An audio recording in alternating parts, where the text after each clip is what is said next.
Hello, I'm Kelly Scarrett, and I'm the Liberal Debate Monitor. I'm Emily McCart, and I'm the Conservative Debate Moderator.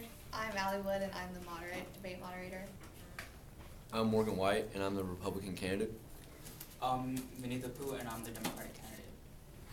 All right, first question goes out to Republican candidate White. What do you think is the cause of the high healthcare costs, and what conservative solutions would you act upon to create less spending on healthcare in general? I think that the cause for the high healthcare cost is there's such a separation between wealth, like the wealthy class and the lower class, and doctors realize that they can charge more because then the wealthier can pay that, but the lower class can't, but they're still getting their money. I think the way to fix that is to make it more affordable by placing limits on doctors and what they can charge, but I don't think that the universal healthcare system is the way to fix that. Okay. Do you feel long-term welfare is hindering citizens from being self-reliant? That is a myth, and only a certain small percentage of people abuse the system. My dad, a couple months ago, worked with this man who lost his job, and he needed unemployment benefits to give money for his family to provide for their food, shelter, education, clothes, and he needed money to look good for his interview. And so, do you think that he is abusing the system?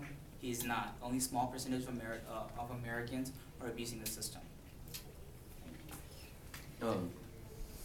I believe that it does take away self-reliance on our Americans. If you're getting free health care, what is the incentive to work?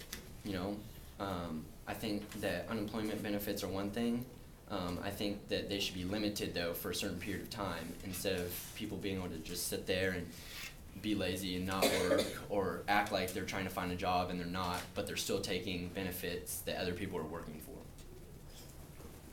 Okay, how do you plan on paying Social Security to baby boomers? I plan on putting people to work. I think that there's too much percentage of our population that isn't working and is not helping to contribute to pay for those baby boomers right now. So. Entitlement reform is crucial, but unfortunately we have to increase the retirement age. And by increasing the retirement age, we can ensure solvency in the future for upcoming years. And I'm not going to reduce the standard of living for the elderly. And we should also focus on approaching a different way to calculate inflation and change the way we use CPI. This question goes to Republican candidate. If Congress fails to send a federal marriage amendment to the states, what will you do to preserve the institution of marriage from becoming redefined? Side note is, how will you appease the LGBT community? Well, first of all, I do not believe in gay marriage. I do support civil unions. I believe that marriage is between a man and a woman, and I believe most of my party does. I think that your sexual orientation shouldn't matter. I think that if you do get a civil union, that couple should be allowed to receive benefits that all married couples do. I don't approve of the title of marriage or married for gay or lesbian couples. I believe the Defense of Marriage Act is unconstitutional, and the government's role is to ensure liberties, to give liberties to the LGBT community. And marriage is between two lovers, whether they're man and woman, or woman and woman, it shouldn't matter. Okay, and civil unions do not promote the same economic rights as a marriage does. A wife and a husband can file the taxes at the same time, and they in fact pay less money, if you look at the statistics, than a man and a man, than the LGBT community. And by stating that the civil union has the same economic rights as a marriage does, you believe in the Plessy-Ferguson. You're stating that it's separate but equal, and that is what took us to segregation in the past. Right, but what I'm saying is that I will reform that.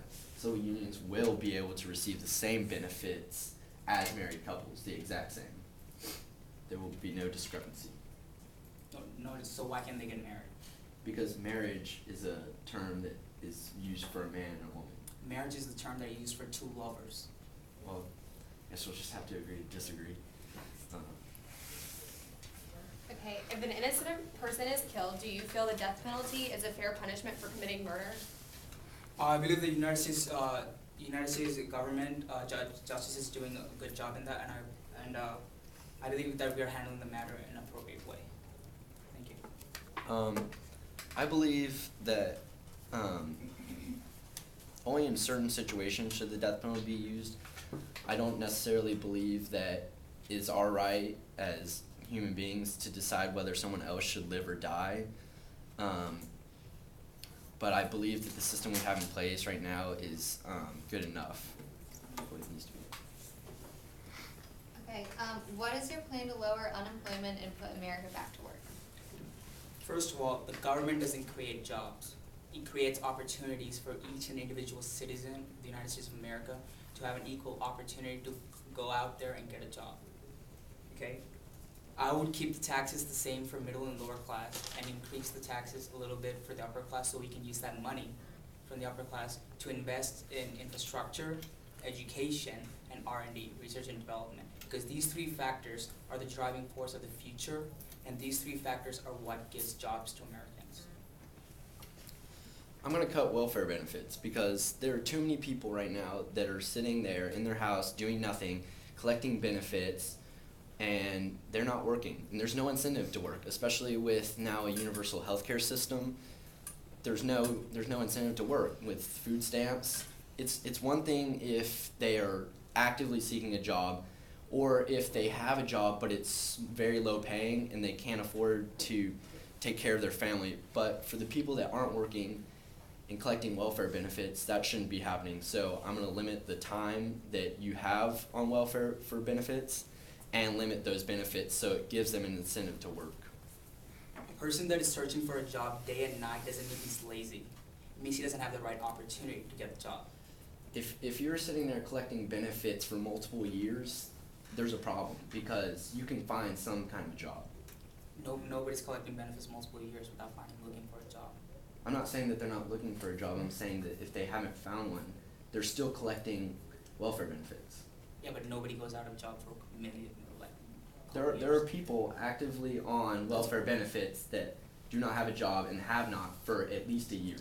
That's only a couple of people that abuse the system, and you cannot punish the rest of the Americans for that. It's not a couple, and it's bringing the rest of our country down because the rest of us are having to support them with our taxes.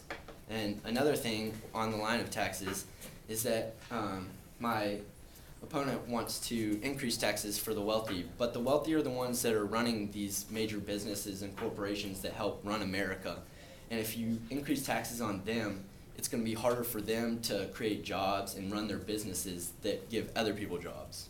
The wealthy are the people that take the money in a corporation and give the losses to the middle and lower class. So you're stating that the wealthy are greedy. No, I'm saying that the wealthy have worked hard to get where they are, and they're the ones providing the jobs. You said that the government doesn't provide the jobs, they give the opportunity. Provides opportunities. Right, Yes. and so the wealthy are usually the business owners or the doctors that create the jobs. So if you want to put America back to work, you don't increase the taxes on the people that are creating your jobs and are running the country. So you're saying that a person that earns $20 million a year should pay the same amount of taxes as the person that's earning $40,000 a year to support 4 children and a family? I do. I don't think that you should punish someone for working hard and being successful. So you're saying an actor who does a job and earns $20 million a year should pay that same as a person that is working day and night 14 hours a day to support his 4 children and wife, to get a decent education and decent respect in the society, should pay the same amount of taxes? You're saying that? Why should someone that works hard and is successful and does get a lot of money, why should they have to pay more?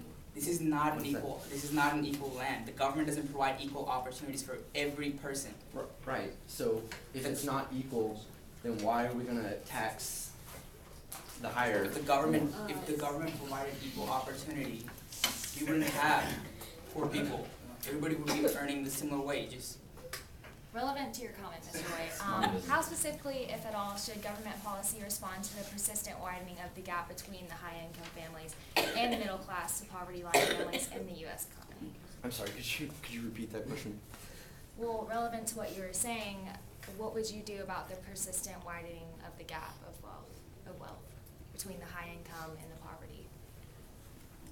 I'd put people to work. There are so many people that aren't working that are in the lower class that if they got a job, then we could close that gap, because then they're working and gaining money, wages increase, so that gap widens.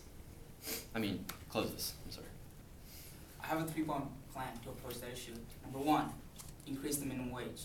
When increasing the minimum wage, of course the price will increase, but the consumer will have more money in his pocket, and the businesses will be able to hire them back. Point number 2, invest in education and infrastructure. The money that point number 2, ask the wealthy to pay a little more so we can use that money from the wealthy to invest more in education and infrastructure. Point number 3, I would like to invest also in R&D, research and development, because that is also the driving force of the economy. With improvements in technology and resources, our economic efficiency will be a greater high in the future. I think that my opponent has a point there with the education system, but it's already available to everyone. Even illegal immigrants are able to get an education, public education here. So I think that the thing that goes with education is just making a better educational system instead of trying to make it more available to other people, because it already is. People in the rural areas, downtown areas, do not have the same education as we do in Forsyth County. I would agree with that, and that's what I'm saying. I think that the educational standards should be raised in more in lower class areas. I agree with that. All right. With the threat of terrorism on the rise, should military spending be increased in the United States? The military is not as strong as how much money we invest in it. It's as strong as how much money. It's as strong as how much we invest in the battalion of the 21st century. In the last decade, we went into 2 unnecessary wars, and that has lost millions of lives and millions of money for the economy. And we are the number 1 military in the entire world, and we focus so much money on military spending that if we take out a small percentage of that, invest in other things, as an education, the U.S. would be in a better position in the future. We have enough resources to combat any country, any terrorist in the entire world. So why should we spend more on unnecessary things when we already have it? My opponent said unnecessary wars. However, we are all aware of 9/11. And after 9/11, if you had asked America if it was unnecessary to respond to that in a military way, everyone would have said yes. You would have been crazy to say no. Benghazi. The Middle East is only getting hotter. It's only getting more dangerous, more conflicts. And with so many terrorist groups around the world, our military needs to be as strong as it can be. Not only to go into other countries with force, but also to defend ourselves. I like to give the analogy about a sleeping bear. If you go into a cave and there's a bear sleeping there, you're not going to wake it up because you know what it's capable of and it could kill you.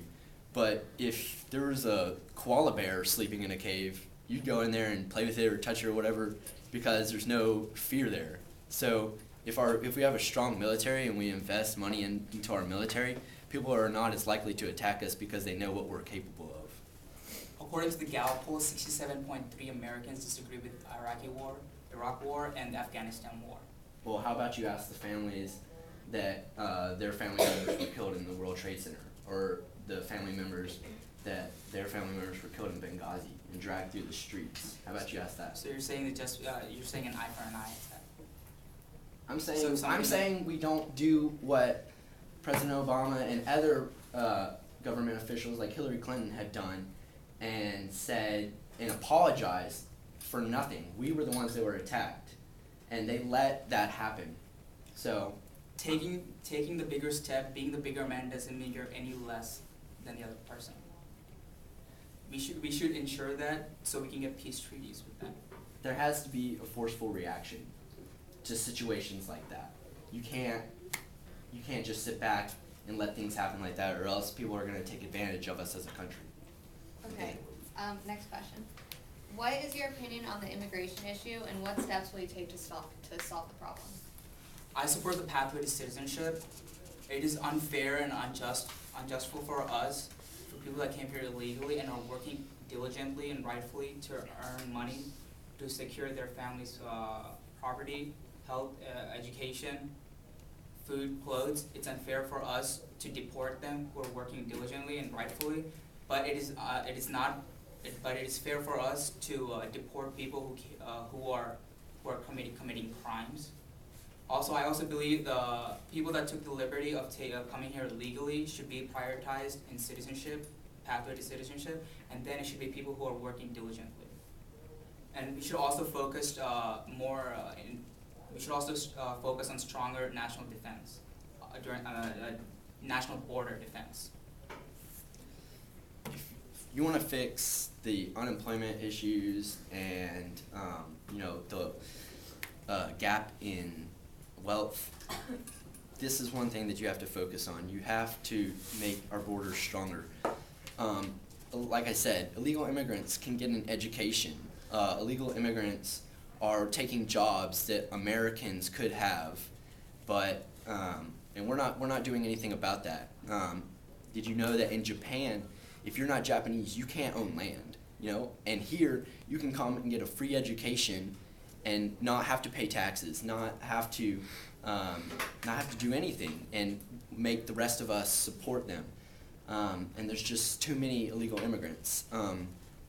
I think that ones that are working and are contributing to our society, I think that they should have a way to become citizens, but I think that our border should be better strengthened. I don't think that we should allow as many people in.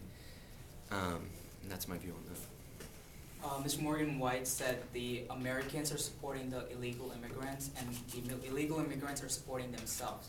The United States is called the land of opportunities. People come here for a reason, to earn a better living, better education, better life.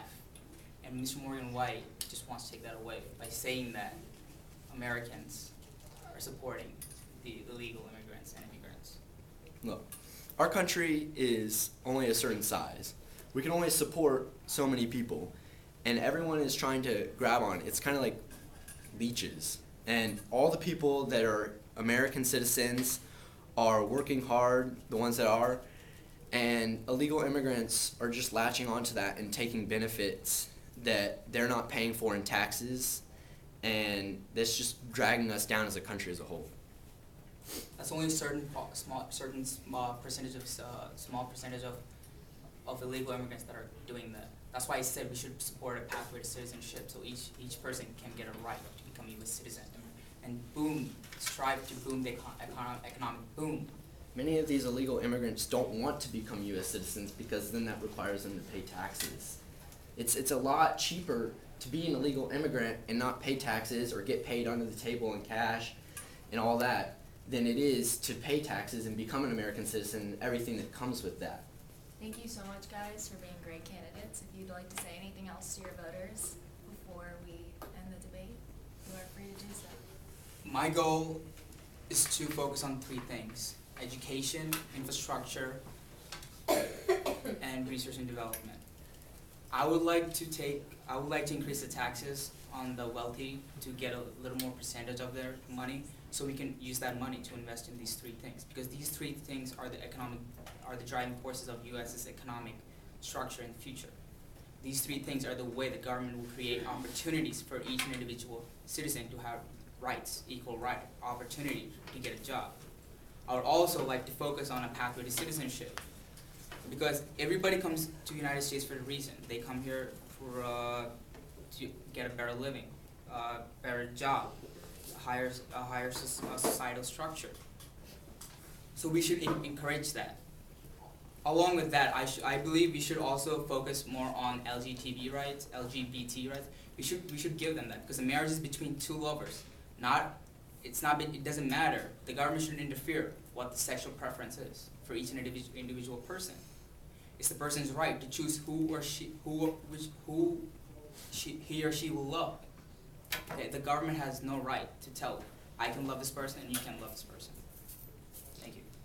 I think my opponent here has focused mainly on social issues and the importance of those. And I'm not saying that they're not important, but the first thing we need to fix is our country's financial system. And getting people back to work, getting people back to jobs. You know, we're coming out of a recession, we're trying, and I think that we need to focus on getting people jobs. I think we need to fix our spending. Our government spending is too much right now, and it's just hurting our debt and making it harder to get out of that. And I think there's a lot of things that our government could cut spending on that would help with that problem.